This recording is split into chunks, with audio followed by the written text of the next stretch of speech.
The moment we've all been waiting for. The Prime Minister, Rishi Sunak, announced that he will go to the country on July the 4th. The battle begins for your vote as parties waste no time kicking off their campaigns today.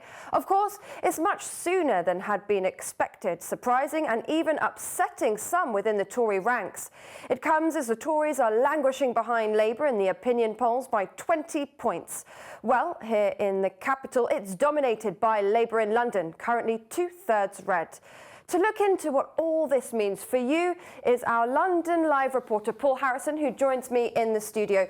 Paul, yesterday was a huge announcement. Rishi Sunak in the pouring rain outside number 10 Downing Street. He said now is the moment for Britain to choose its future. But my question is, why now? And what's the reaction been like? Well, yeah, Shadia, it's certainly got everyone talking in London. Wherever you look, people are just trying to make sense of why he's decided to call it for July the 4th. Because as the polls suggest, if he'd left it until autumn, that's going to give him the best chance of staying in number 10 for longer. Now, if the Conservatives do lose, as projected, it will be without a single flight ever taking asylum seekers to Rwanda. And a headline that's been kind of swallowed up by all of this election talk today is the new figure for net migration. The ONS's estimate for 2023 actually projects a 10% drop compared to 2022, but it's still historically very high at 685,000.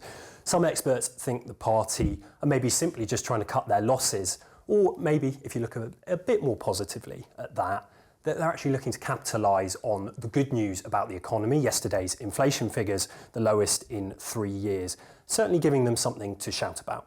We just got the news yesterday. Inflation down from 11% when I got this job, down back to normal, just over 2%. Energy bills now falling by hundreds of pounds. Wages have been rising by faster than prices for almost 10 months now. And the economy, we discovered in the first few months of this year, is growing faster than pretty much all our major competitors. So look, even though there's more work to do, and I know it will take time for you to all see the benefits of that, the plan is working. Now, 3 of the 5 priorities listed on the Conservatives' website are economic ones. And for some of the Londoners I was speaking to earlier today, that seems to be a key issue for them as well. Always the economy for me, about how we're going to strengthen the economy, how we're going to support small businesses, how we're going to develop our education system to support small businesses and the future economy. I'm always voting for that. For me, it's the economy. That's the key thing, really, and making things affordable for people. The NHS, definitely the NHS, TfL, anything to do with like social services, definitely, and housing is a key issue. I think one of the biggest areas of interest is tax and our current tax burden going forward. A party with a clear policy as to how to reduce it could potentially sway the way I vote.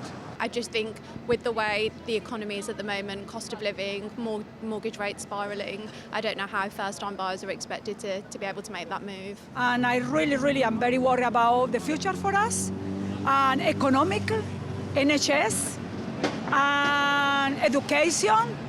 The more thing important for us, and I know the country at this moment don't have any money, lot of debts. And any government going to be the same thing. Well, Shadia, you know, actually the last time there was an election in July was 1945, just after World War II.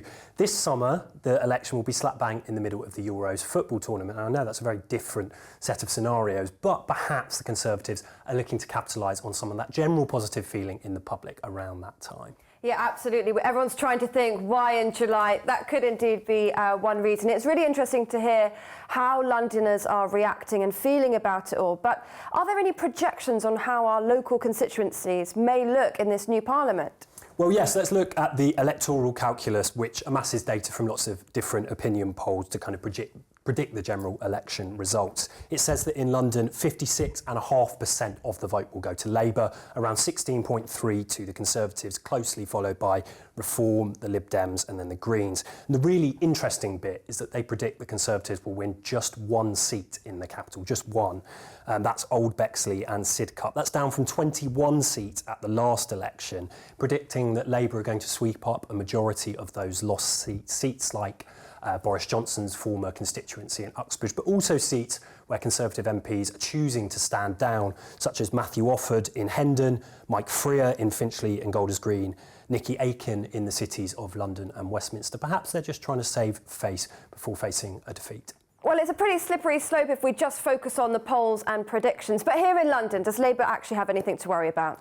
Well, I think Labour's biggest hurdle is going to be the party's stance on Gaza. If you remember back to the October 7th attacks, Keir Starmer made that speech that went a little bit famous on the radio where he said Israel had the right to cut off the water and the power to Gaza. Now, he may have backtracked on those comments a little bit since then, but I think there'll be a lot of voters in Labour strongholds in London areas like Newham, Tower Hamlets, Waltham Forest, where there are high Muslim populations who might be looking for a party who are more consistent on their sort of lines on Gaza.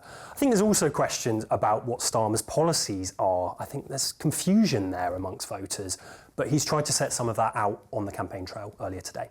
I changed the public service when I was running it. We've changed the Labour Party to put it back in the service of working people. Well, typically we see a general election as a two-horse race, if you like, but of course there are other smaller parties. Will they make any dents in this run-up to the election? Well, Reform UK are predicted to be the third biggest party here in London, and their impact obviously will be on the right-wing vote. It's got some Conservative figures quite worried, actually, and Reform's leader Richard Tice outlined their party's plans in a speech in central London earlier today. He's cut and run. Why?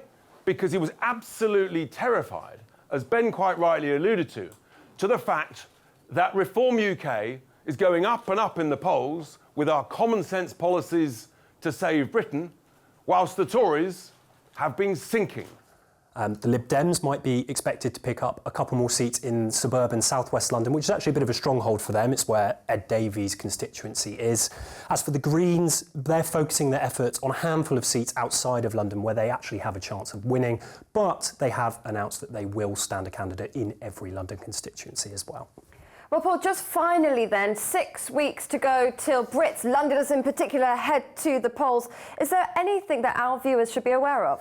Well, Parliament will be dissolved. It sat today, it will sit tomorrow as well, but then the doors will be shut. And of course, there will be a lot of campaigning across the country, not perhaps so much in London for reasons I've already explained.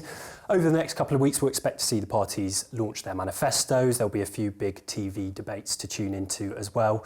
And then before you know it, Shadia, it will be July the 4th and we'll all be going to the polls. Paul Harrison, thanks so much for joining us. A very exciting time as the countdown begins.